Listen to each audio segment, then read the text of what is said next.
अगं अगं ओरडू नकोस. इथे खोलीत खूप मच्छर होते म्हणून धूप जाळलाय मी.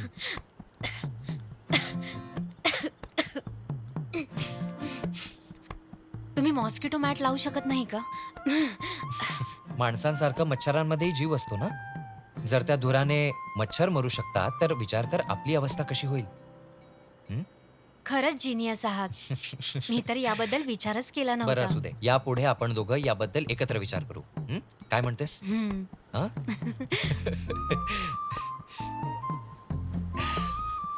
हे बघ मला दूध पिणं अजिबात आवडत नाही. तुला प्यायचं तू पी.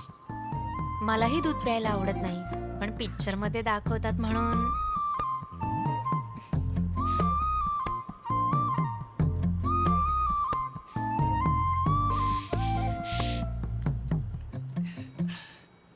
आई मी दार बंद करतोय. नाही नाही, उघडाच राहू दे ना. देवा, कसलं येडं पोरगं आहे माझं. आई पण ना.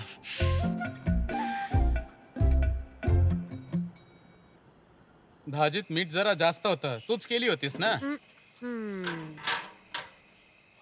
हे बघ असं आहे, लग्नात लोक येतात जेवायला, पण इथे तर भाजीच कच्ची होती.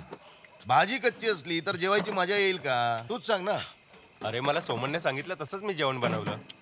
अरे लग्न सोमनचं होतं ना, हो. मग जेवण सुद्धा त्याच्याच पद्धतीचं असायला अरे हवं. मला असं म्हणायचं मग नव्हतं. काय? तो खूप कंजूस माणूस जर आहे. मी त्याच्या म्हणण्याप्रमाणे जेवण बनवलं नसतं तर त्याने माझा पगार कापला असता आणि माझा खून केला असता. हा.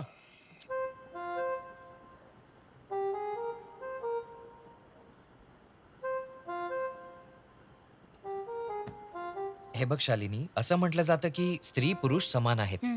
पण मी काही गोष्टींमध्ये असा विचार अजिबात करत नाही. तुझ्या आईवडिलांनी तुला चांगलं शिक्षण दिलंय, तुला चांगले संस्कार दिलेत, पण तुझं लग्न करून तुला दुसऱ्याच्या घरी पाठवलं, जो पाहायला गेला तर तुझ्यासाठी अनोळखी आहे. जसं एक रोप दुसरीकडे लावलं जातं. नमन आहे ह्या सगळ्याला. नमन आहे त्यांच्या ह्या त्यागाला. हा, ते खरंच महान आहेत. म्हणूनच जेव्हाही तुझी इच्छा असेल तू तुझ्या आईवडिलांच्या घरी जाऊ शकतेस. जितके दिवस हवं तितके दिवस राहू शकतेस. माझी परमिशन घेण्याची गरज नाहीये. हा, मी काय म्हणतोय कळतंय ना तुला? हा हा.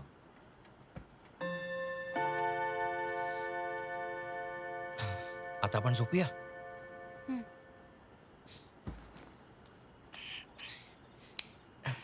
शालिनी,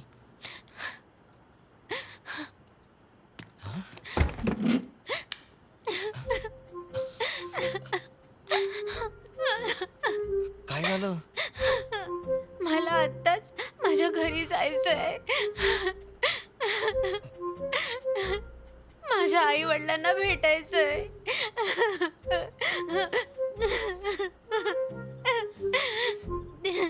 शालिनी,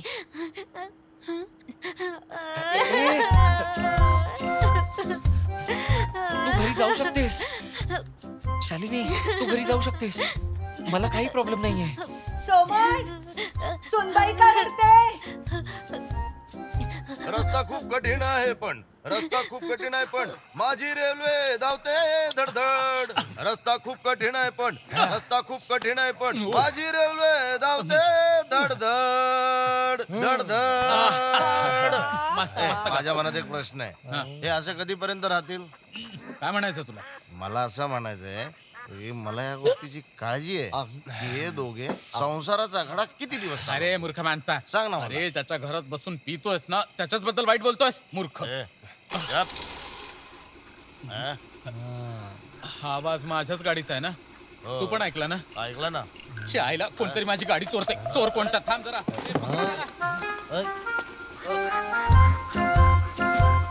ए, थांब थांब थांब थांब. ए, ए, कुठे जातोस? थांब. काही नाही झालं शाजी. अरे हेडलाईट तर ऑन कर. हेडलाईट. त्या मुलीला काय झालं बरं? याने काहीतरी सल्ला दिला असेल म्हणून बिचारी रडत होती. हो बाजूला. वाटतं ती त्याचं बघून घाबरलीये. काय बोललास?